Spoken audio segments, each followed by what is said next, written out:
This episode of Lines of Enquiry is supported by Shopify. There's a moment at the beginning of any new venture where the scale of what you're trying to build becomes clear. An idea might start small, a product, a brand, even a podcast like Lines of Enquiry. But very quickly the list grows. Design, payments, marketing, orders, customer questions. Running a business means wearing a lot of hats, and often it can feel like you're doing it alone. That's where today's sponsor comes in. Shopify is the commerce platform behind millions of businesses around the world, from household names to brands just getting started. It allows you to build a professional online store with hundreds of ready-to-use templates designed to match your brand's style. Shopify also includes powerful AI tools that help write product descriptions, generate page headlines, and even enhance product photography. When it comes to finding customers, Shopify makes that easier too, with built-in tools for email campaigns and social media marketing. And behind it all is world-class expertise in everything from managing stock to international shipping and processing returns. If you're ready to sell, you're ready for Shopify. Support from Shopify helps us to create new episodes of this podcast every week. We couldn't do it without their support. Please support the businesses that support us. Sign up for your €1 per month trial and start selling today at shopify.ie. It's time to see what you can accomplish with Shopify by your side.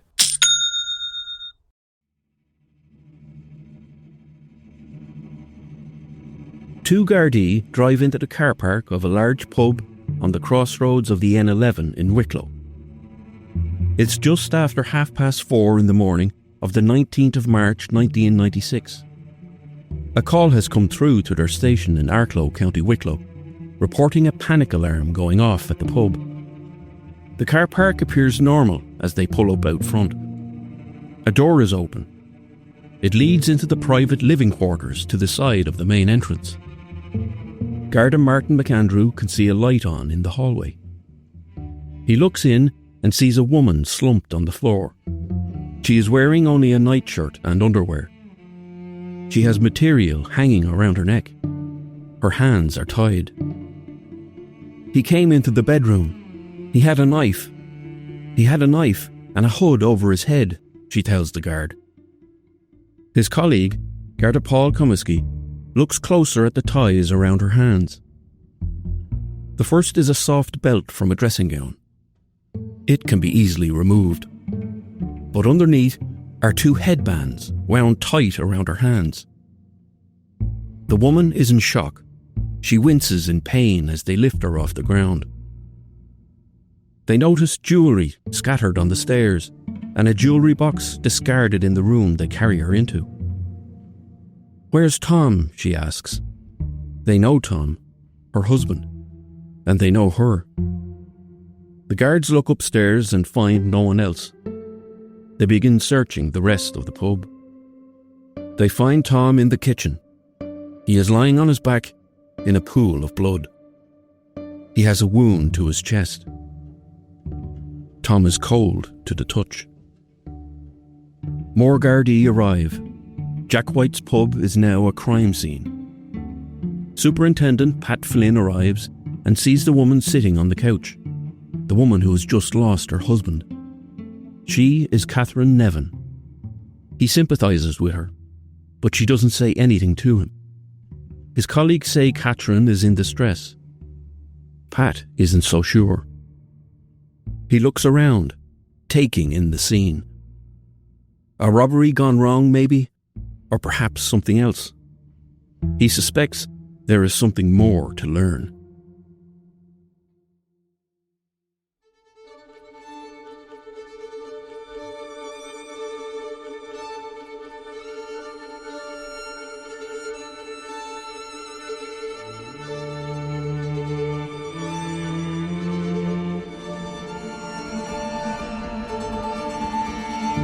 When someone is murdered in Ireland, the Gardaí call in a team of forensic scenes of crime examiners from the Technical Bureau. For 25 years, I was a part of that team. My name is John Sweetman. I was there to help read the silent and often hidden clues at a crime scene. I saw what killers tried to hide. Fingerprints unknowingly left behind. Murder weapons hidden in plain sight. Handwriting that betrayed a lie. Every detail told the real story. And now, I'll tell you those stories. In this podcast from GoLoud, I take you inside some of Ireland's most haunting crimes. This is Lines of Enquiry, a GoLoud original podcast that looks beyond the headlines, following the evidence step by step and uncovering the stories behind the investigations. In this episode, the murder of Tom Nevin, and a story of greed, lies and lust that led to one of the country's most infamous trials. The 18th of March, 1996, was a busy day's trade at Jack White's Inn near Britis Bay, County Wicklow. It was a bank holiday Monday, and customers made the most of the remaining hours of the long St. Patrick's Day weekend. There was cause for celebration for the owners of the pub too. Tom and Catherine Nevin had bought the place in 1986, on that very same weekend, 10 years previously. There was a main lounge with another area called the Middle Bar. Food was served too, with a restaurant upstairs. Located at a crossroads on the N11 between the towns of Wicklow and Arklow and beside Britis Bay in Ballina Park, Jack White's was a popular spot. Nearby was Jack's Hole, a mobile home and caravan park populated by families during the summer months. The name of the pub is based on a story of a local smuggler back in the 1700s who would bring in contraband goods by sea through Jack's Hole. Tom and Catherine lived over the pub, but in separate bedrooms. Staff thought the couple's relationship was more of a business partnership than an intimate one. They would get on with their chores and tasks, and those around them heard them speak of little beyond work. Tom was liked among his employees. The 55-year-old was a tall man at 6'3", but rather than look imposing, he was considered something of a gentle giant. He was kind to his staff, usually young women working in temporary roles as cleaners or manning the bar. Some of the younger girls even called him Daddy, an affectionate term for his gentle nature. He looked out for them.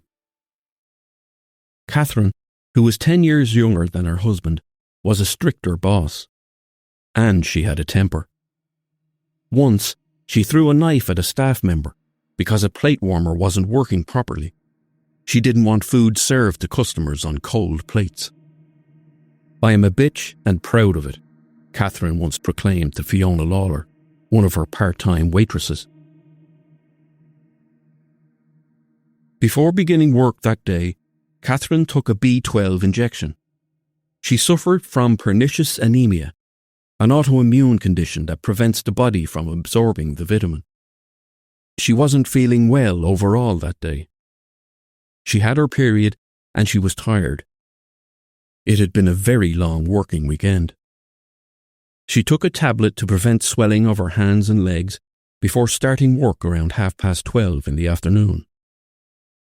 She had an hour and a half of work under her belt when Tom began his working day at 2 o'clock. Tom mingled with his customers throughout the day. He played some darts and even caught a bit of a Tom Cruise movie on the television over the bar in the lounge. Catherine moved between the two bars, serving customers that included a group of horse trainers and racing fans, a pub owner from nearby Roundwood, and a family with a small child who she didn't recognise. Just before 11 o'clock that night, Sergeant Richard Dominic McElligott from Avoca Garda Station popped in for a pint. Dominic was what everyone called him.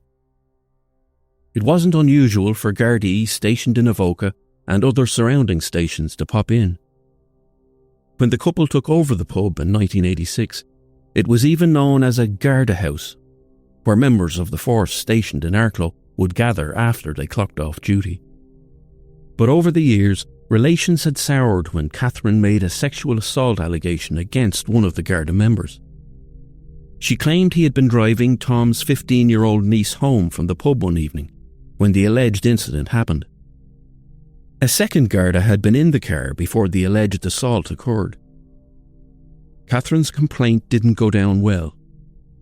2 members were suspended, and the pub found itself in the bad books with Arklow Station, as Garda members withdrew their custom. The ordeal had rattled Catherine. Although she had other Garda friends, she never trusted the Arklow branch again. Some staff thought Catherine looked on edge that bank holiday Monday. Bernie Fleming, who worked in the bar, noticed her boss moving quite a lot from the pub to the Nevins' private living space upstairs. Catherine mentioned she was moving about to keep an eye on a load of clothing she had in the washing machine. But Catherine never used the machine. Catherine didn't know how to work it. Bernie clocked details that were unusual that evening, like the curtains that were always open were now closed. When another staff member, Liz Hudson, used the washing machine around 11:30 that night, she found the inside drum of the machine was bone dry. It hadn't been used that evening at all. Cleaning and washing were jobs for Catherine's staff. Almost all of the customers were gone just before midnight. Shortly afterwards, staff left. There was a disco in the Tunnel nightclub in Arklow, and taxis and a bus had been called to ferry them to the dance. Usually, they would be allowed to stay over in the guest rooms of Jack White's, but Catherine had told them they couldn't. "There is nobody, and I mean nobody, staying here tonight," she said. Tom Nevin drove 2 customers home, just as the bus to Arklow pulled out of the car park at 10 past midnight. Tom did this a lot, seeing locals home safely before returning to the pub. This meant he wouldn't take a drink until after the pub had closed. Having driven the 2 customers home, Tom returned to the pub around 10 minutes later and found Catherine in the middle bar. He asked if the drink trays had been emptied and cleaned. He went over to the cash register and put in his ZL key, a master key that registered the total on the tills and the time of those transactions. The receipt roll time read 12:56. Tom left to do the accounts at the kitchen table. Before he did, he told Catherine he would be off to Dublin the next day to check on some flats that they owned. But Catherine wasn't paying attention. She was tired and needed her bed. She told him she would let Dominic out of the pub first. Tom was usually the one who locked up the windows and doors. That was his nightly routine. Catherine let Dominic out the front door, but didn't mortise the lock. Tom would do that. She took a drink she had poured for herself, a Scotch and white, with her to bed. She took a sleeping tablet and quickly fell asleep. Tom was still downstairs.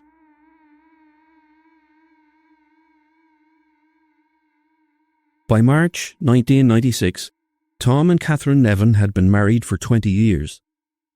They met when Catherine worked as a receptionist in the Castle Hotel on Gardner Road just off O'Connell Street. The hotel was close to Sinn Féin's headquarters on Parnell Street, and senior Republicans would often drink in the hotel bar. Tom was working as a bar manager in Freehills pub in Dolphin's Barn, his uncle's place, and he would drop into the hotel bar for drinks in between his shifts, or when he had finished up for the day.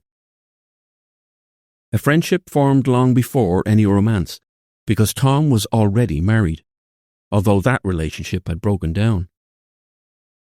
Tom was born in September 1941, and he had grown up in Nutgrove, Tina, in Loughrea, County Galway. His parents, Patrick and Nora, were farmers, and Tom was the eldest in a family of 9 children. When he was 18, he moved to Dublin and began working as a barman. It was there that he met June Flanagan, a County Mayo woman who was also living and working in Dublin.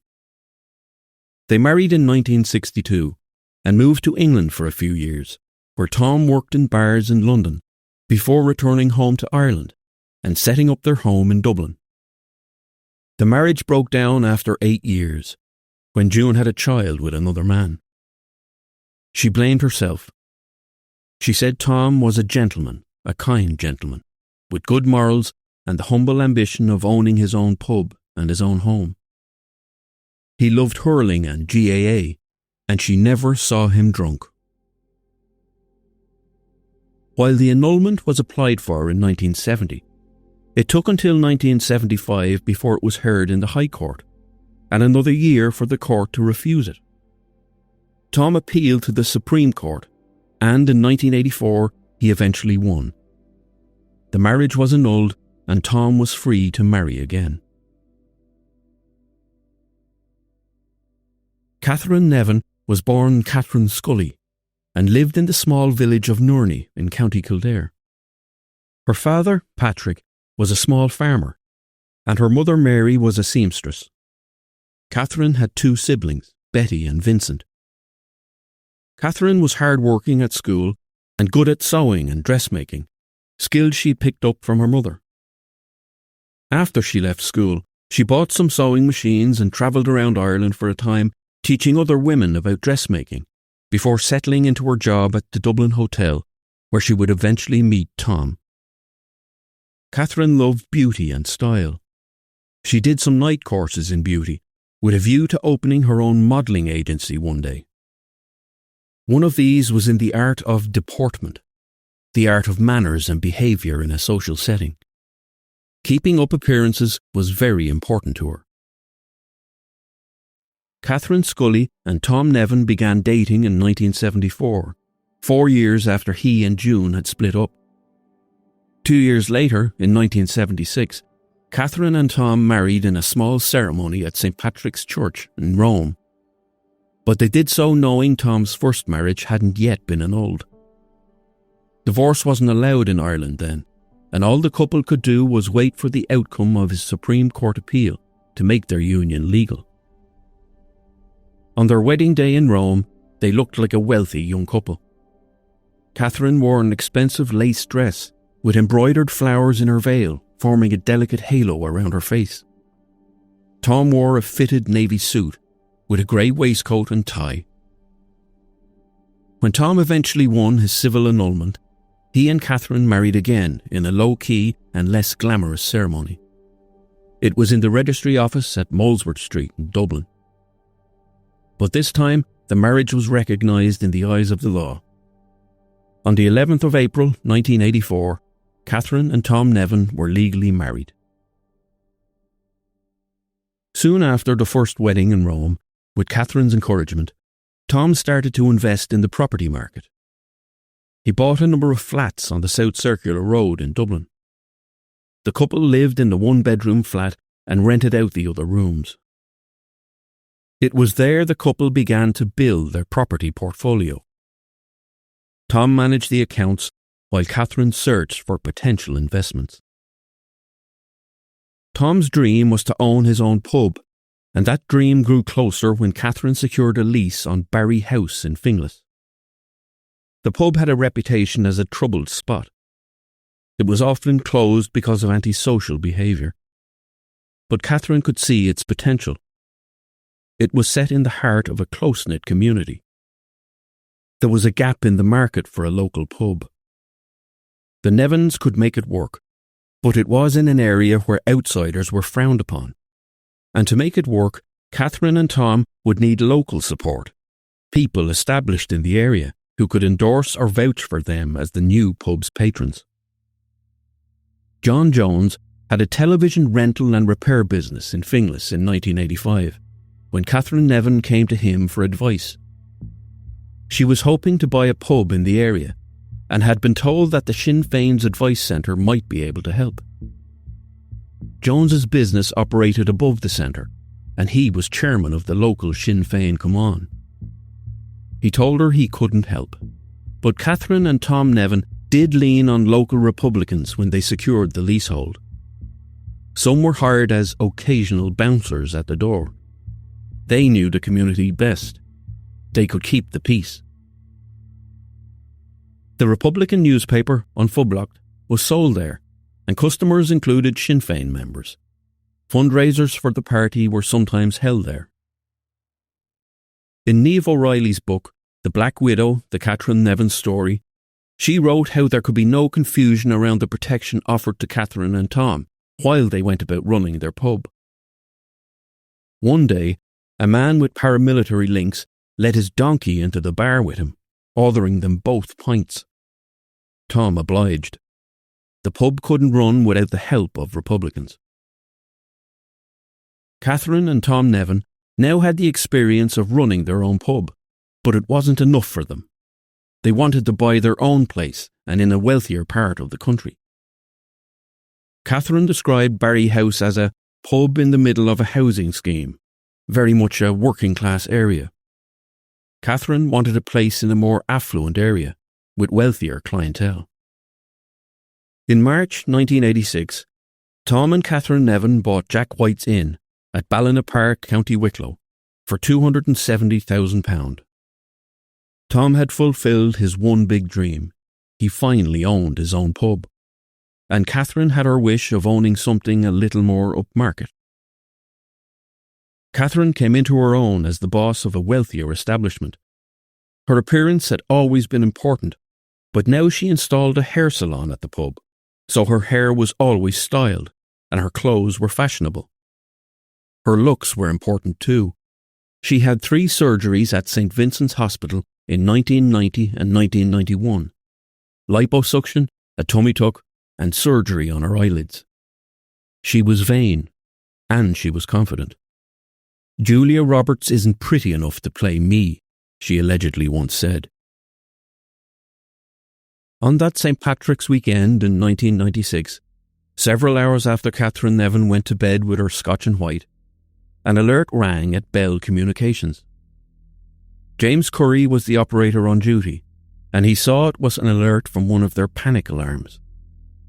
It came in at 28 minutes past 4 on the morning of the 19th of March. It was from a pub in County Wicklow, and he immediately notified gardaí in Arklow. Gardaí Paul Comiskey and Martin McAndrew were the first Garda members on the scene. They drove around the car park first to see if there were any strange cars, then pulled up to the front of the pub. Garda McAndrew walked towards the front door leading into the Nevins' private living quarters. It was open slightly, and a light was on in the hall.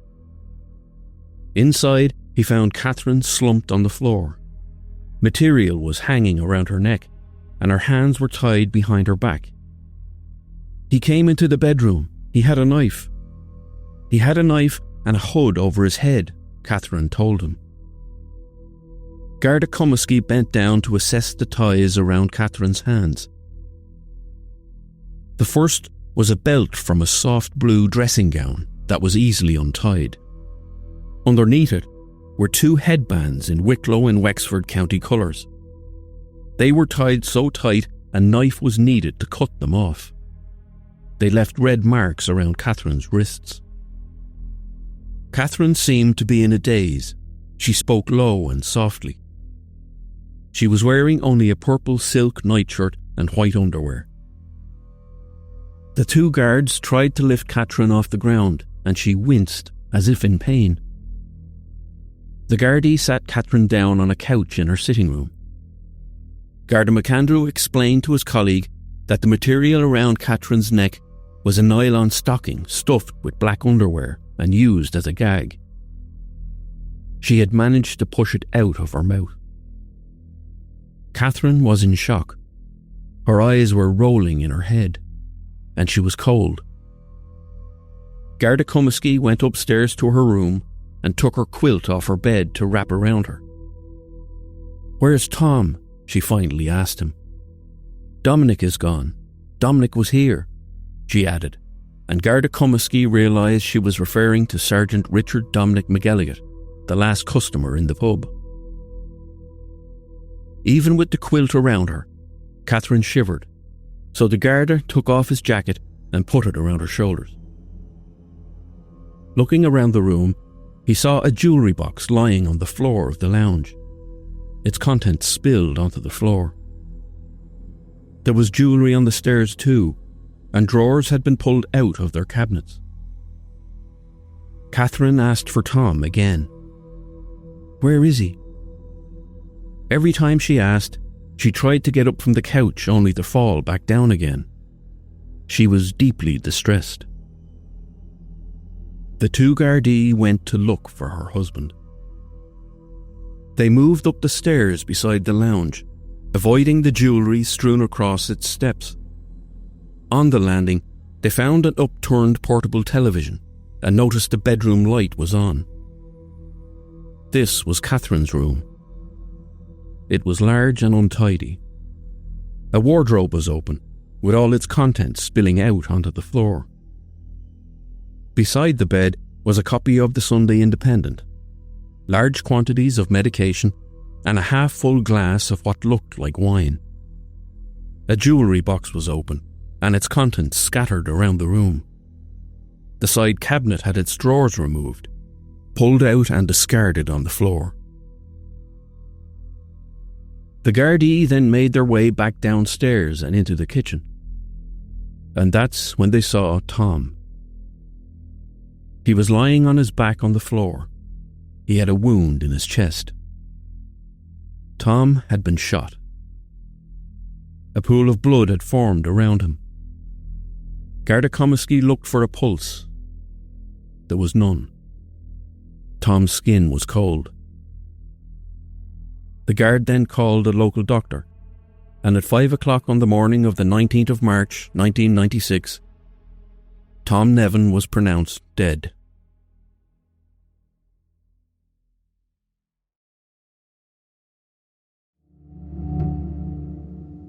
In the early hours of the morning, shortly after they arrived at the scene, Catherine Nevin told gardaí of a terrifying ordeal. She said she woke to a man standing over her.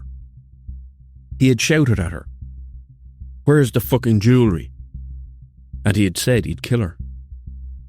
He wore a mask and was shouting at her as he pushed her into her pillows.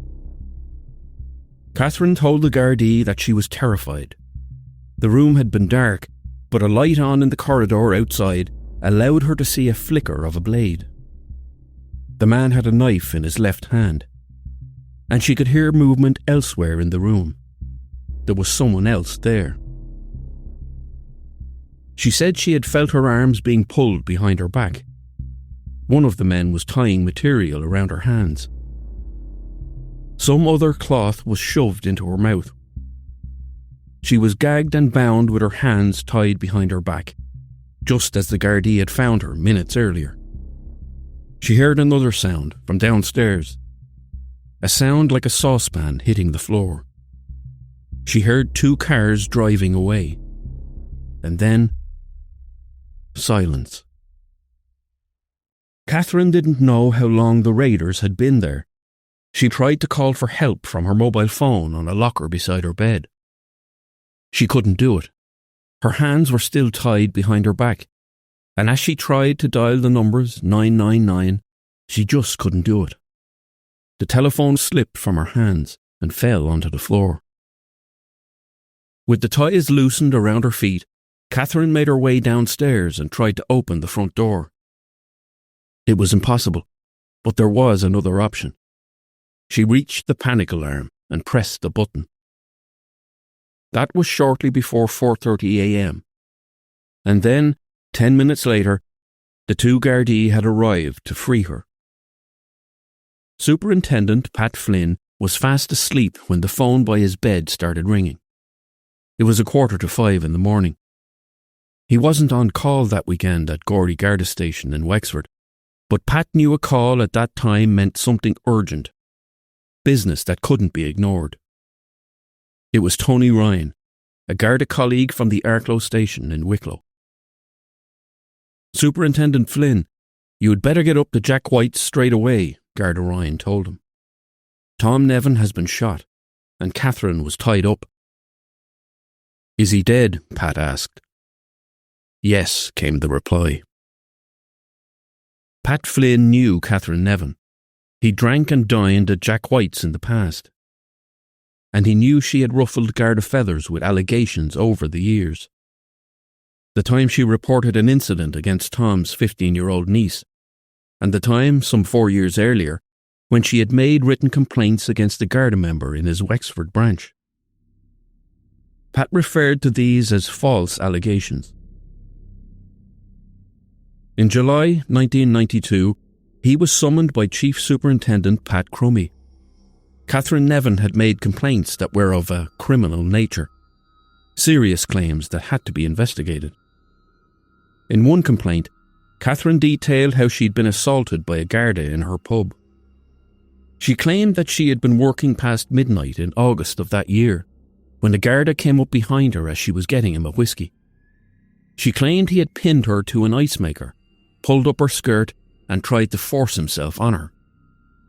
The garda she had named always denied these charges, and an investigation and a ruling by the DPP saw no criminal proceedings brought against them.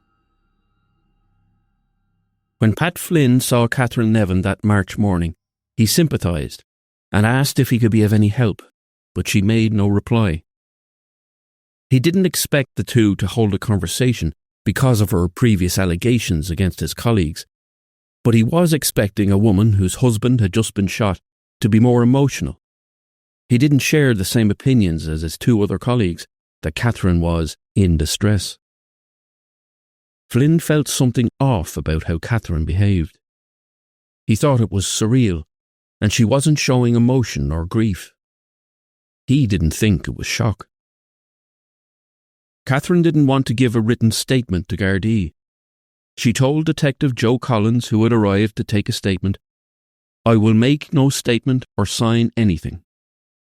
She told Collins that she didn't trust his colleague, Superintendent Pat Flynn. "I want a guarantee from a superior officer, and not the superintendent, I don't trust him, that my statement wouldn't end up on a desk in Arklow to be doctored," she added. Superintendent Flynn looked over the rooms in Jack White's, now a crime scene. He walked through the lounge where Catherine sat, the kitchen where Tom's body lay, and the bedroom. And when he was sure there'd been no interference in any of the rooms, he prepared to leave. As he did, another senior garda arrived, Inspector Tom Kennedy, who was stationed in Wicklow. "Terrible affair, Pat," Tom Kennedy said to him. "Just heard it on the news. That poor woman. What have they done to her? Such a decent, honourable woman." As gardaí tried to piece together what had happened, it started to look more like a botched robbery. Tom Nevin was still working on the pub's accounts for the weekend when he was disturbed by the armed men. His books lay open on the kitchen table beside an unfinished glass of Guinness. He was shot and knocked off the high stool he'd been sitting on. That piece of furniture now lay broken beside him. Tom's glasses were still on his head, and a biro was still in his hand. It must have all happened quickly. He was crept up on and shot. Killed where he sat. Gardaí discovered that Tom's car, a black Opel Omega, was missing from the car park. Catherine Nevin had heard two cars that night, and now Tom's appeared to have been taken during the robbery. As this information was shared on national radio stations, members of the public called gardaí with sightings of their own. Mary Power of Ballyduff in Ashford, County Wicklow, was twice alerted by her dogs to a black saloon car reversing into her drive that morning. The car arrived after 3 a.m. and again at 4:10 a.m. Kenneth Cole from Greystones was at a junction in Cabinteely in Dublin at around 20 to 4 in the morning when he saw a car fitting the description with a 92D registration plate. He saw a young man around 30 years old in the car. He had bushy, wiry, reddish blondish hair. The car was eventually located in Dartmouth Square in Ranelagh in Dublin, unlocked, with the keys still in the ignition.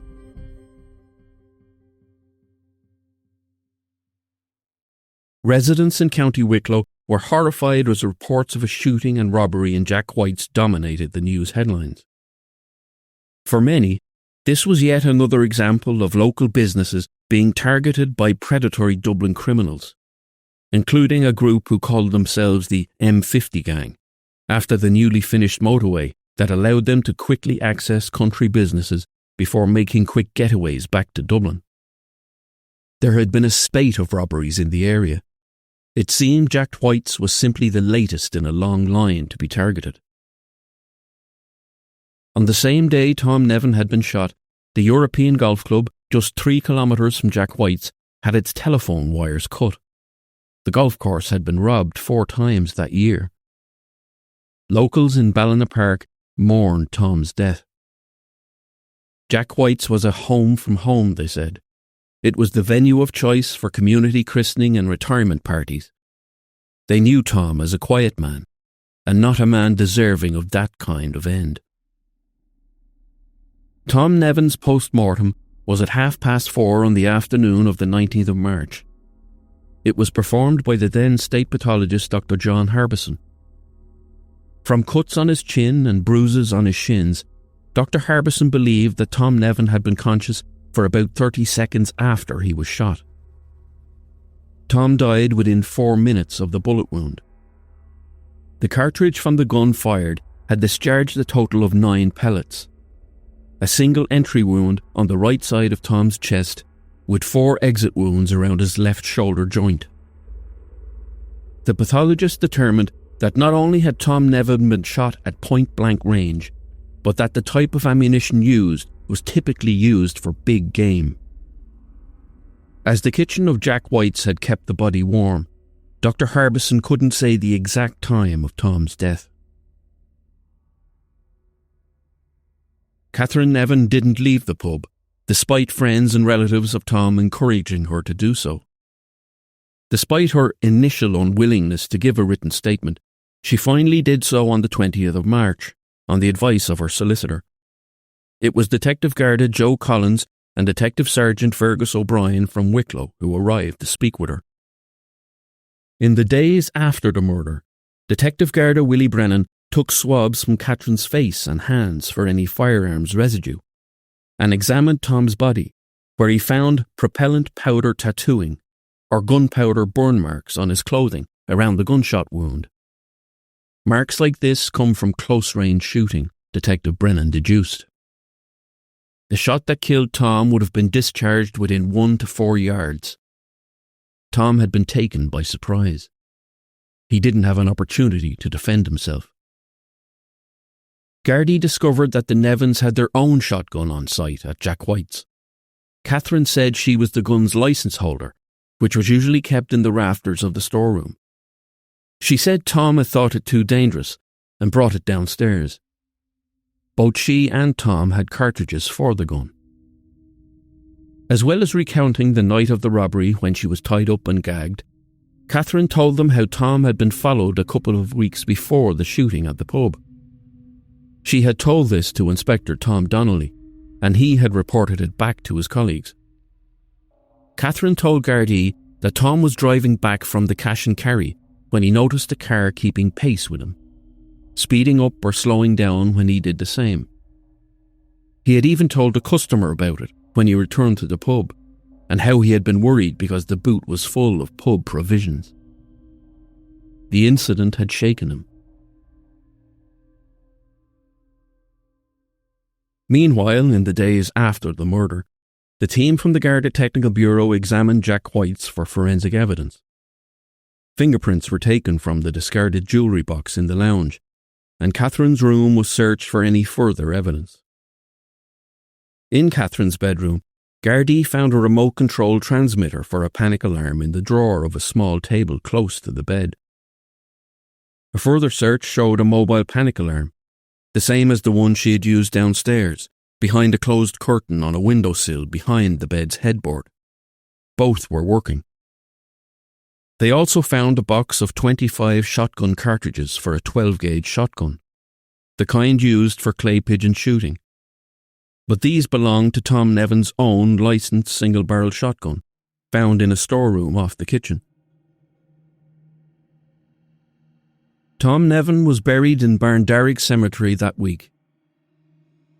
Catherine cut a lonely figure dressed in black with a single red rose in her hand. Catherine's parents and sister Betty stood by her side. Tom Nevin's surviving siblings stood with her at the graveside, where she told them what had happened again. She had been reading a newspaper when raiders burst into her room. She was frightened. She feared she would be killed. This story was different to the one she had told Gardaí, where she had been sleeping when she woke to a pillow pressing into her face.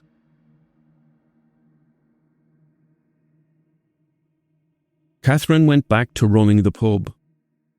In the background, gardaí worked from an incident room at Arklow Garda Station, tracing phone calls to and from the pub. They examined the pub's bank accounts for any clues as to why Jack White's was targeted beyond being a lucrative business. Hundreds of witnesses, including staff, friends of Catherine and Tom, and local businesses, sat for statements as gardaí tried to piece it all together.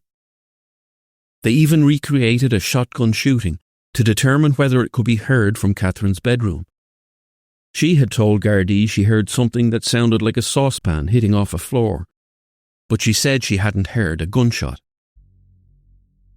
On the day of Tom Nevin's funeral, Detective Garda Fergus O'Brien and Detective Garda Joe Collins had visited the pub. Catherine was working. She led the two gardaí into her sitting room and left the room for a moment. In the centre of the living room there was a table, and on that table was an open newspaper. Detective Garda O'Brien picked up the paper and noticed an address book underneath. It was open. Joe Collins knew what it was. He had seen Catherine Nevin use it before. They could see what was written on the open pages before them. Detective Garda O'Brien recognised the name. It was the name of a man who had been convicted of armed robbery and had former connections with the IRA. His name was Jerry Heaps.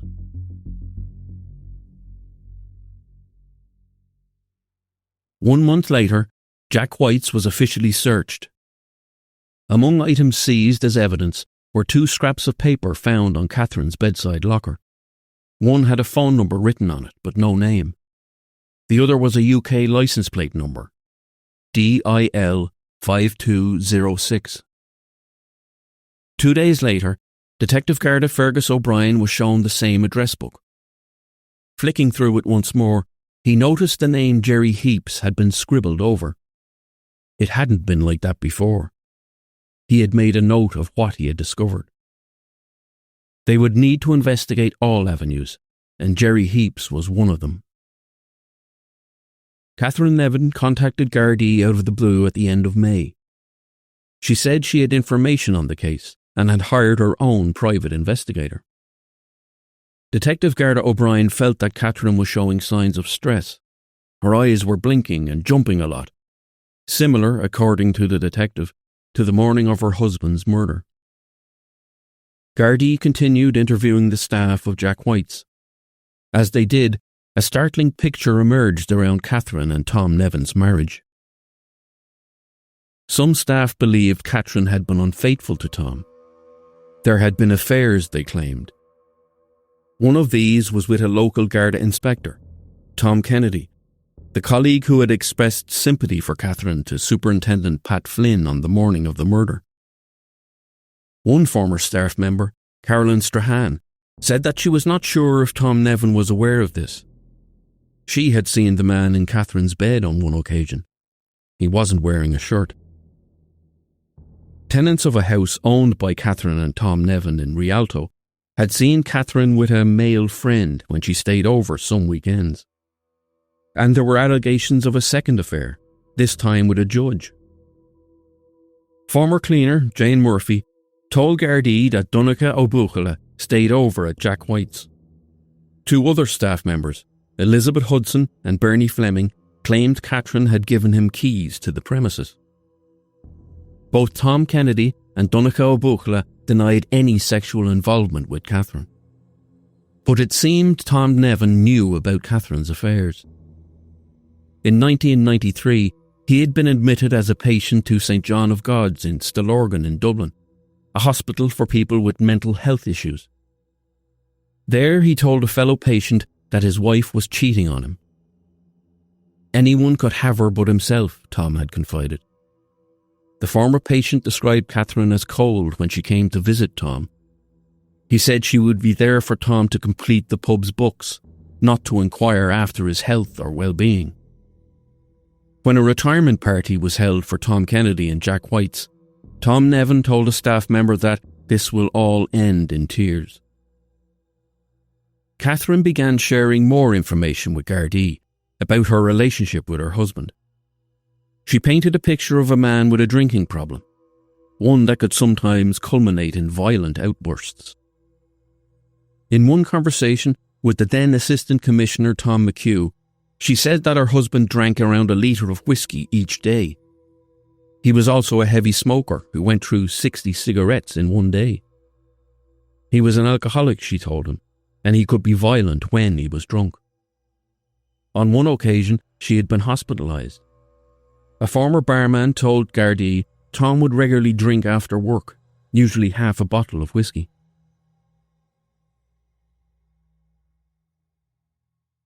Gardaí were slowly building a picture of an unhappy marriage in the years leading up to March 1996.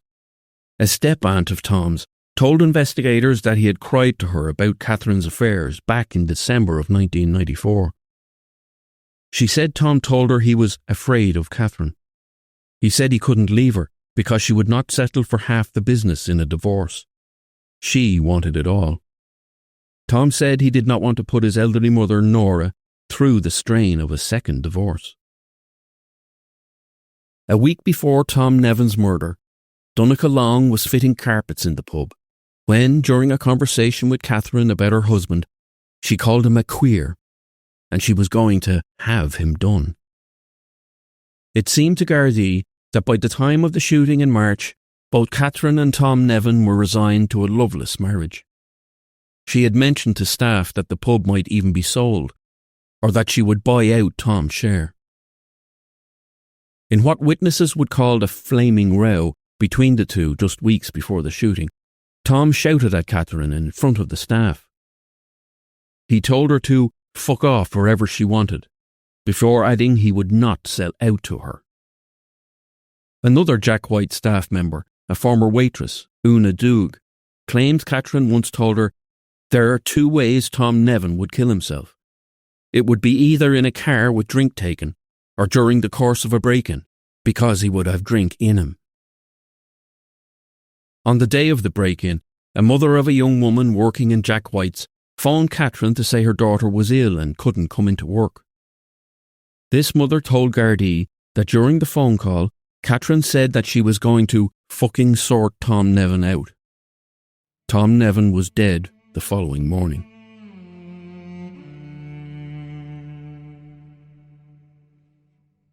By the 27th of July 1996, over 4 months after Tom Nevin's death, gardaí had enough evidence to arrest Catherine.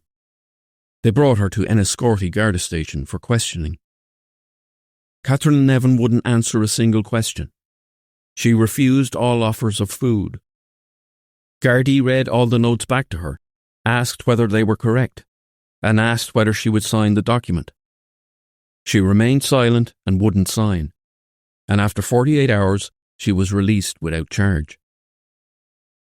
On the same day as Catherine's arrest, gardaí also arrested Jerry Heaps. They arrested him under Section 30 of the Offences Against the State Act, which allows gardaí to detain suspects connected to serious organised or paramilitary crimes.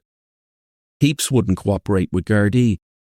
Like Catherine, he was held for 48 hours and was also released without charge. Gardaí appeared to be at a dead end, until they were contacted the following day.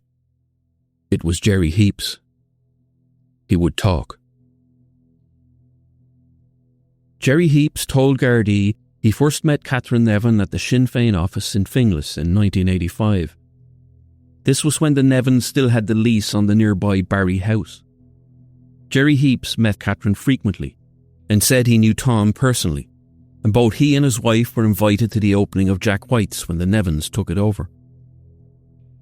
Roughly 4 years later, Catherine asked him to go on a drive with her. At Dublin's Phoenix Park, she told him she was having trouble with Tom Nevin. She said that he was making her life hell. Heaps told gardaí that Catherine had said that Tom was beating her up and having affairs. Catherine claimed that Jack White's had been bought with her money, and Tom gave her none. Heaps said he found it hard to believe, as he always saw Catherine with plenty of gold jewellery and money. He knew she often went on holiday. Finally, Catherine got to the point. She asked Jerry Heaps if he would get rid of her husband. Heaps said he didn't think she was serious.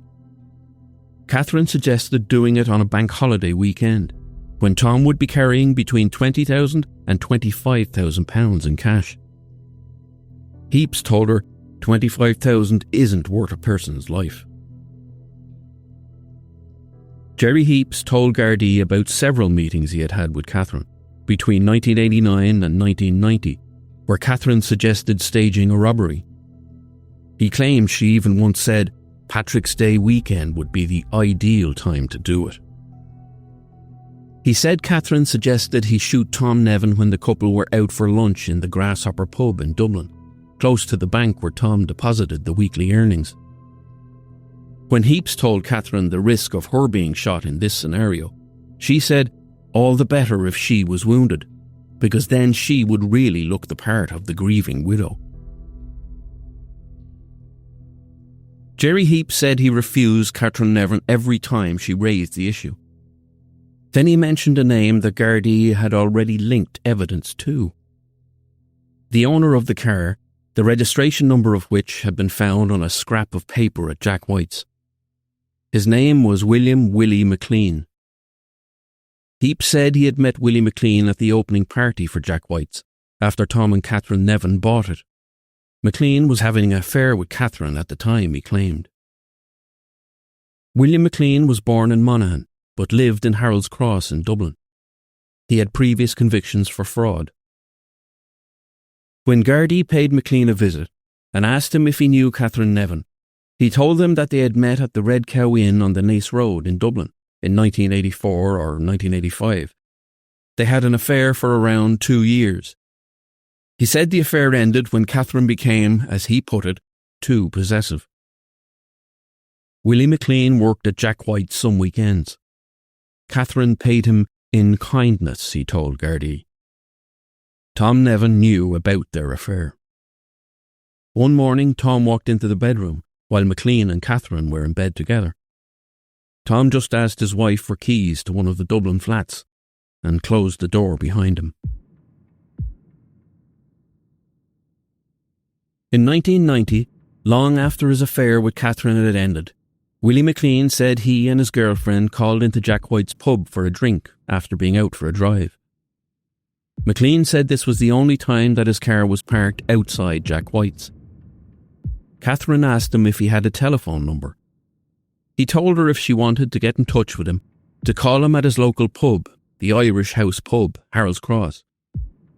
6 to 8 months later, a call came into the pub. It was Catherine. She was ringing from St. Vincent's Hospital. She was apparently in for treatment on an issue with her heart. Willie McLean called over the next day. Catherine told him that she still loved him, but Willie was not interested in starting the affair again. Then he claimed Catherine said, "There is £20,000 there to get rid of Tom. You and I can get back together." She went on, saying, "Get him going to the bank or at the flats." McLean said no and left the hospital. Gardaí now had 2 statements from 2 men claiming that Catherine attempted to have Tom Nevin murdered, and the timelines added up. In September 1996, Gardaí discovered that Tom Nevin had taken out a life assurance policy worth £70,000. On December 4th, 1996, Detective Sergeant Fergus O'Brien and Detective Garda Joe Collins returned once more to Jack White's Inn.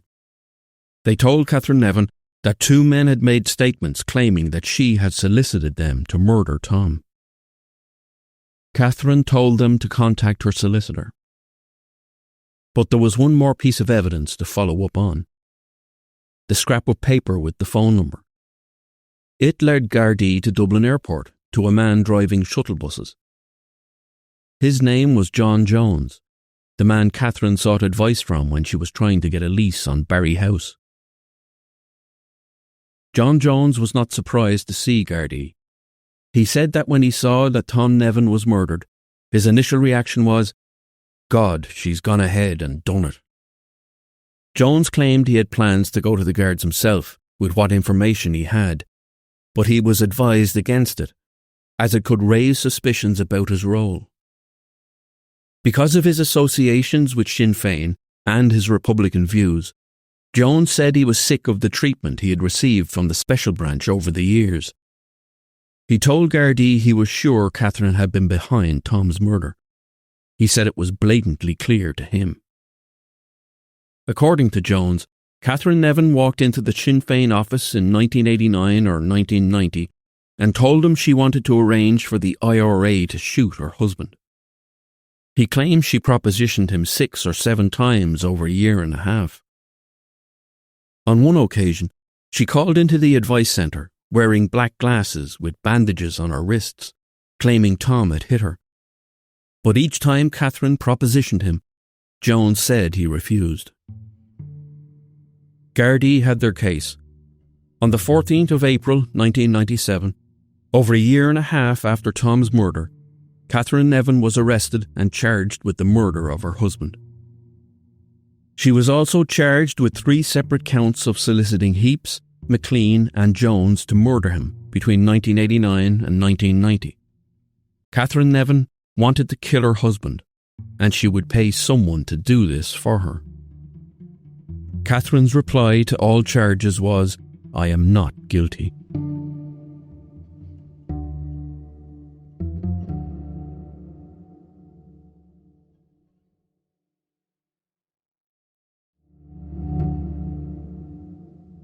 Even before her trial began in January 2000, Catherine Nevin had captured the imagination of Ireland's press. They named her the Black Widow, and the language of the tabloid newspapers scrutinised her appearance, demeanour, and sensationalised her life with Tom. Catherine Nevin was described as beak-nosed and as a sex pest who had contacted 3 contract killers to take Tom out. She was a woman obsessed with her image, money and power. Whenever she arrived at the court, Catherine was immediately subjected to a media frenzy. Everything was written and talked about, from her makeup to her nail varnish, her freshly dyed blonde hair, and to the clinging dresses she wore. The defence immediately accused the press of legal bias, and Justice Mella Carroll ordered that, until this trial is finalised, there should be no further comment on Mrs. Nevin's dress, hairstyle, nail varnish or reading material. No further photographs are to be published of her until the trial is over. She said Catherine had a right to wear whatever she wanted, without being dissected. The case was heard in the Central Criminal Court and was called the People versus Catherine Nevin.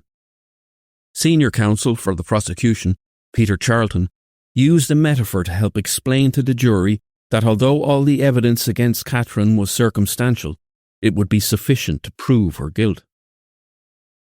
If you have a very large tree which is diseased in your back garden, and you have to get rid of it because it is a hazard to you and your children, and you get someone in to take down the tree, then in law you are responsible for it, he said. This was the same as if you asked someone to kill on your behalf, he said. The responsibility lies at your door. But the prosecution did concede that while they aimed to prove Catherine had Tom murdered by someone else, they did not know who that person was. Paddy McEntee, Catherine's senior counsel defence lawyer, entered a plea of not guilty on all counts. The trial did not get off to a good start.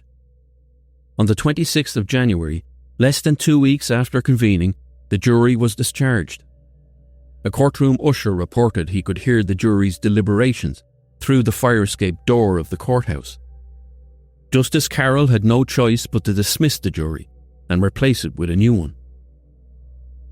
A second trial collapsed in February when a pregnant member of the new jury fell ill, while the third and final trial was briefly interrupted when Catherine Nevin was too unwell to attend.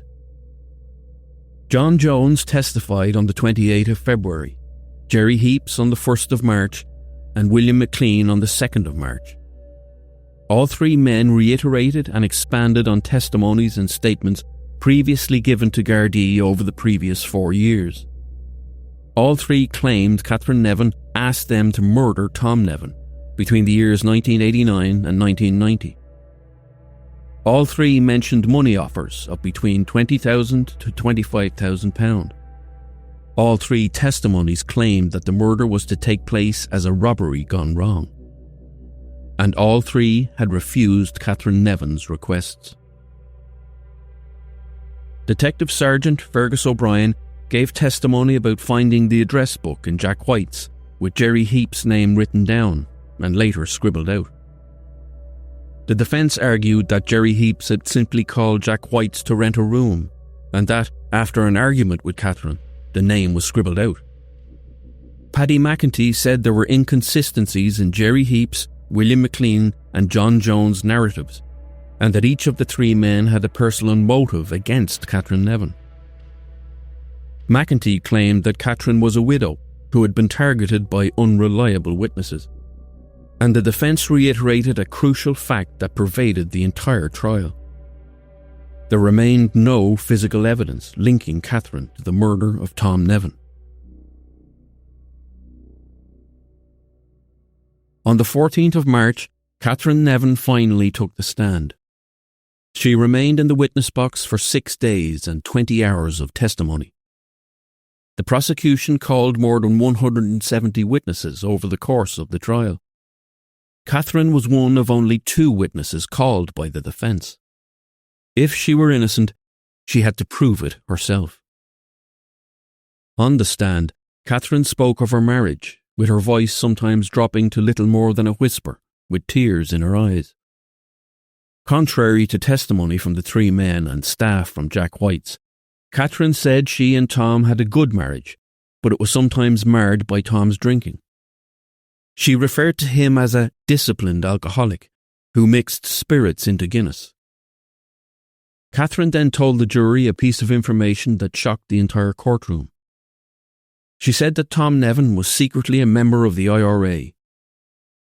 When asked why Catherine had never mentioned this before, she said she had made a solemn promise to Tom never to reveal this truth. She said at the opening of Jack White's, guests included senior IRA figures such as Joe Cahill and Cahill Golding.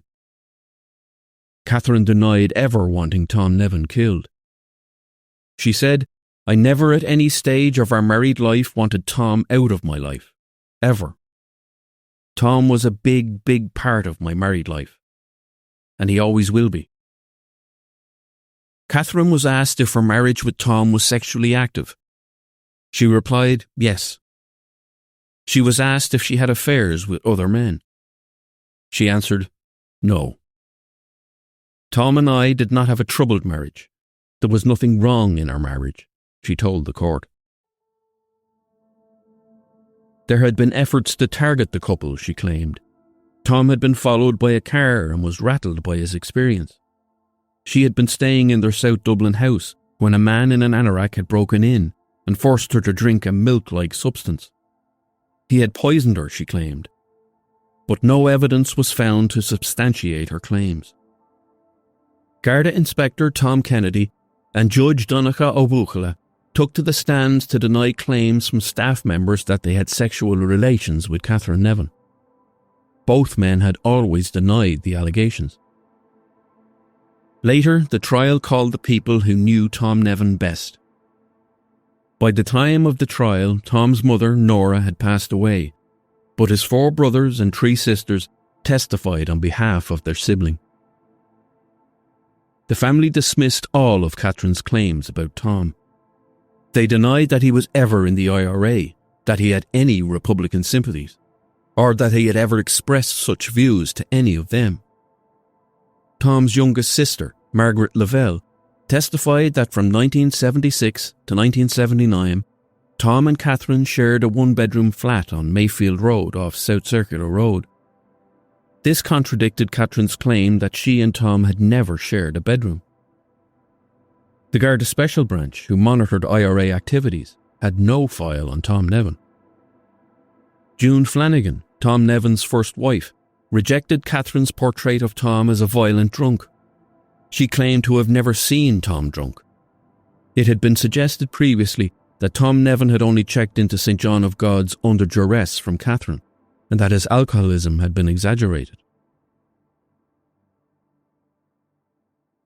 In April 2000, after weeks of testimonies, the trial ended.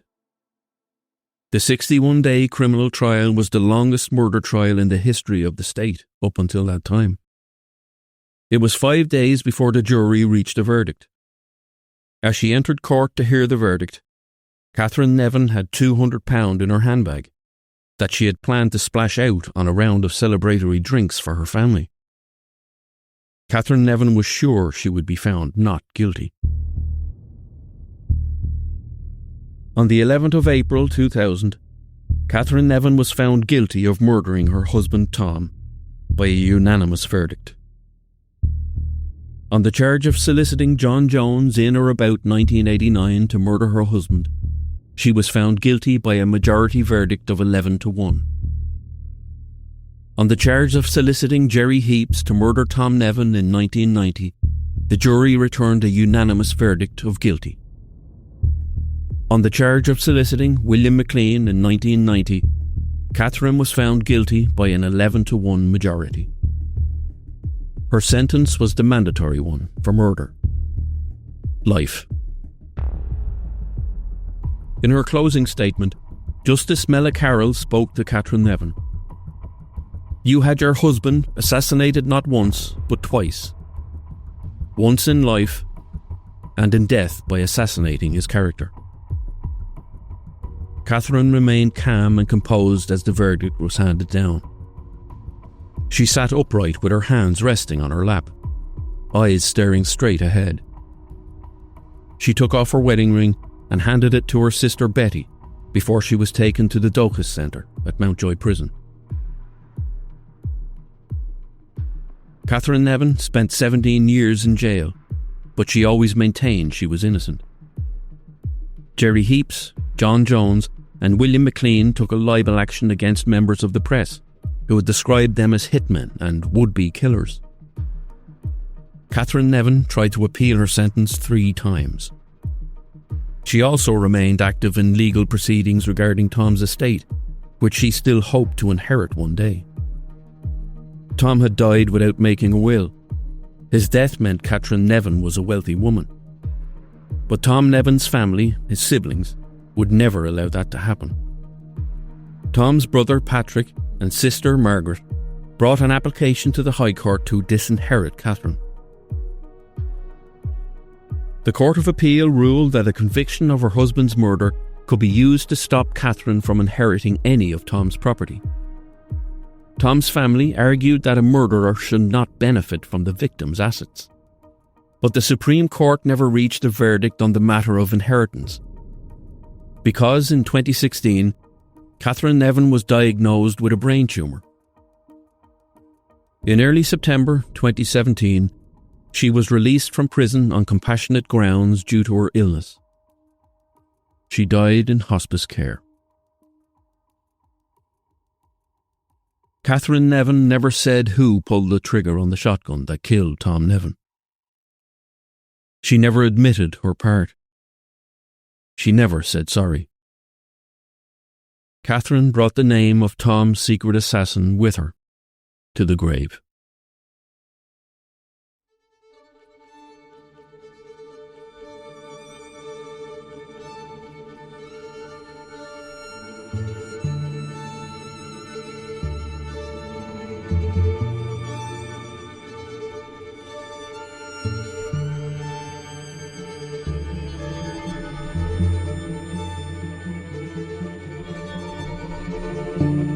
Thank you for listening to this episode of Lines of Enquiry.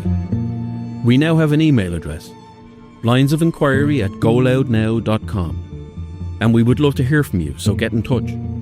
Whether you have a story you think we should cover, or just want to let us know how you felt about an episode. That email is linesofenquiry@goloudnow.com. If you're listening on Spotify, please leave a comment on this episode and let us know what you think of the podcast. We really appreciate those who have taken the time to give the podcast a review.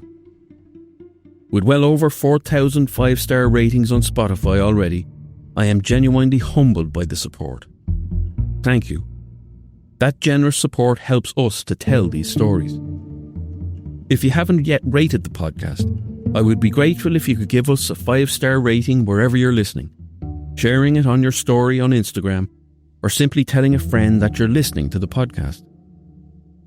Make sure to like or follow the podcast in your podcast app and hit the notifications button so you'll know every time a new episode is released. Lines of Enquiry is presented by me, John Sweetman. The podcast is created by Darren Cleary. Our executive producer is Owen Brennan. Our producers are Siobhán Maguire and Siobhán Walsh.